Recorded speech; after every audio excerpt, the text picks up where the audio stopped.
the Honorable Prime Minister, the party president, Shri Amit Bhai Shah, my senior colleagues in the government and the party, friends of the media.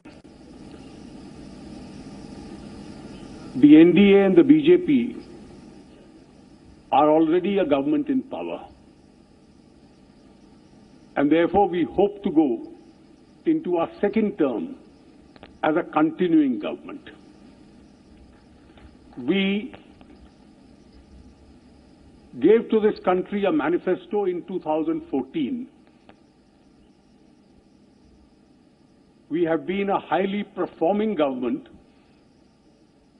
which fulfilled that manifesto.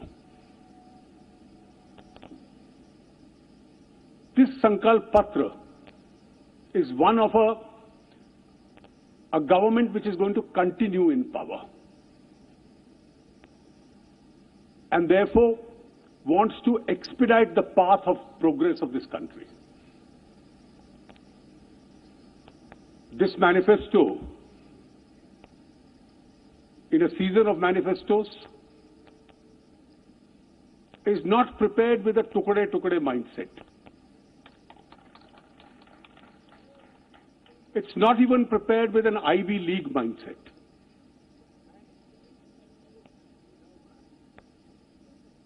This has been prepared with a strong nationalist vision,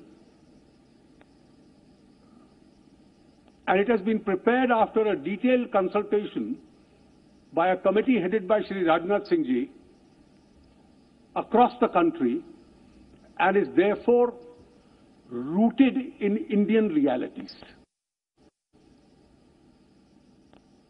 Those who failed in the past for decades, not for years,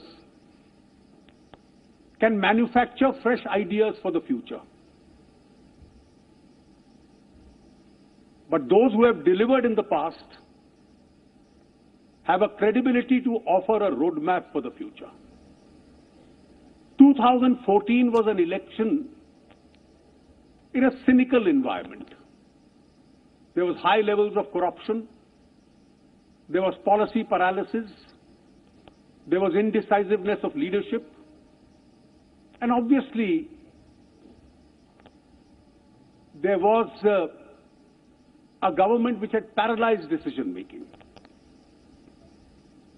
Our security scenario was also gloomy. Both the BJP and our prime ministerial candidate at that time, Shri Narendra Modi, held a hope. And therefore, in a cynical environment, that was an election which promised hope. Today, the environment is entirely different. We have a government which delivered. Our new security doctrine makes India into one of the most powerful nations in the world, where our deterrent itself is our best defense. Not only our three conventional forces and our paramilitary forces, our ability in cyberspace, our ability in outer space, and our new policy of striking at terror at the point of origin has received global support.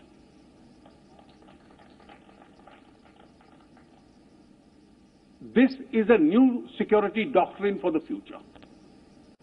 And therefore, we will reject all ideas for the balkanization of India,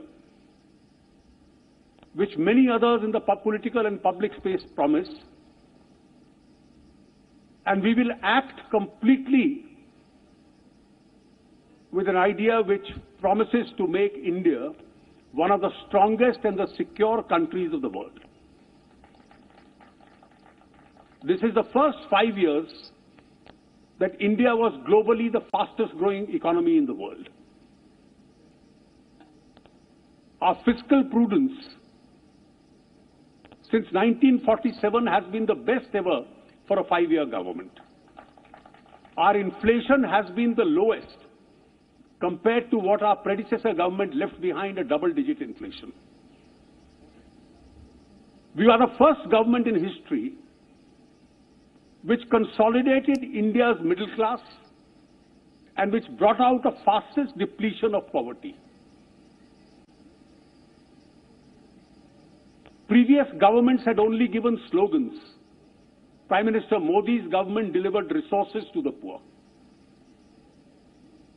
We are the only government which, for the benefit of the people, including the poor and the middle class, not only controlled inflation, but actually gave to India a 5-year tenure where taxes were only reduced, never increased. This was done with the idea of putting more money in the pockets of people so that they could spend more. But we expanded our base, we expanded our collections, and we transferred our resources to infrastructure, we transferred our resources to the poor. As a continuing government, we will follow the same principle. The essence of the manifesto, whose salient points was given just now, is to deplete poverty over the next 5 years to single digit and then eventually eliminate it. Our object is to give India a world-class infrastructure. We have provided in this manifesto for 100 lakh crore investment over 5 years in infrastructure. We have provided for doubling the income of farmers. And all this will ensure an 8% plus growth rate for India, which will retain our position as the world's fastest growing economy, the most exponentially growing fast middle class,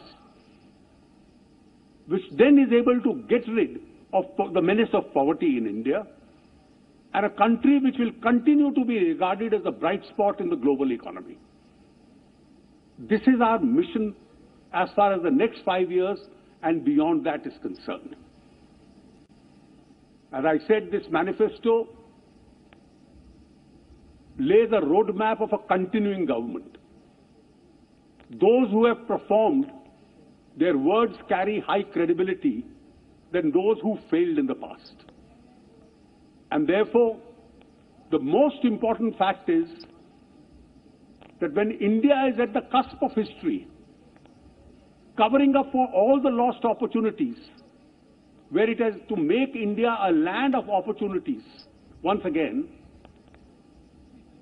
what is the kind of government we require? Do we require a visionless government? Do we require multiple leaders taking claim for leadership? Do we require a fragile government? A failed idea 5 times experimented in the past? Or do we require a single party majority government with allies representing the federal character of India as an inbuilt part of that coalition?